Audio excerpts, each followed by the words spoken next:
Welcome to K7 news. నా పేరు కళ్యాణి. సంవత్సరాలు అవుతుంది. నేను ఎప్పుడు కూడా ప్రయారిటీ ఏంటంటే మన పిల్లలు బాగా చదువుకోవాలని. అంటే నేను చదువుకున్నప్పుడు మా నర్సీపట్నం డిగ్రీ కాలేజ్ కూడా లేదు. అటువంటి పరిస్థితి ఎవరికైనా రాకూడదని చెప్పి నేను రాజకీయాల్లోకి వచ్చిన దగ్గర నుంచి అవకాశం ఉన్నంత వరకు, ఇప్పుడు ఎన్టీ రామారావు దగ్గర నుంచి చంద్రబాబు నాయుడు వరకు నర్సీపట్నంలో ఇవాళ అన్ని కాలేజీలు పెట్టాం. మన పిల్లలు ఎక్కడికి వెళ్ళకుండా నర్సీపట్నంలో చదువుకునే అవకాశం కల్పించాం.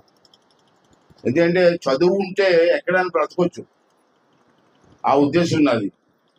అంటే ఆ ఉద్దేశంతో ఇక్కడ ఈ స్కూల్ కూడా అప్పుడు ఏర్పాటు చేసాం. ఒక రోజు నేను స్కూల్కి వచ్చాను, కాంపౌండ్ వాళ్ళు లేదన్నారు.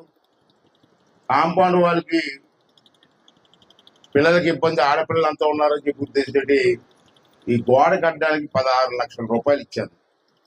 ఎందుకంటే పిల్లలు ఆడపిల్లలు ఉంటారు ఇక్కడ, రాత్రులు ఇబ్బంది ఉంటుందని ఉద్దేశంతో ఆ రోజు ఇవ్వడం జరిగింది. అలాగే ఇప్పుడున్న స్కూల్ బిల్డింగ్ సరిపోవట్లేదని చెప్పారు, క్లాస్ రూమ్లు సరిపోవట్లేదంటే ఇక్కడ ఇప్పుడు నేను ఇవాళ శంకుస్థాపన చేశాను. 168 లక్షల రూపాయలు ఇచ్చాను. 68 లక్షలు కాదు, 168 లక్షలు ఇచ్చాను. అంత డబ్బు ఇప్పుడు కూడా ఇవ్వం.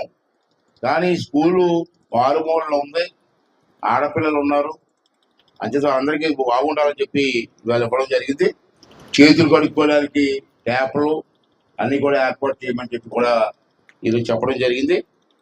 వారు నర్సీపట్నానికి 3 స్కూళ్ళు, ఇటువంటి స్కూల్కి ఒక్కొక్క స్కూల్కి 168 లక్షల రూపాయలు ఇవ్వడం జరిగింది. నిన్నే నాతవరం వేలుపూలు శంకుస్థాపన చేసాం. మొన్న ఈరోజు మన స్కూల్కి వేళ శంకుస్థాపన చేయడం కోసం వచ్చాం. అది త్వరగా పూర్తి చేసి శుభ్రంగా నీట్గా వచ్చేలాగా, అందంగా వచ్చేలాగా చేయమని చెప్పి వాళ్ళని కూడా నేను కోరుకుంటున్నానండి.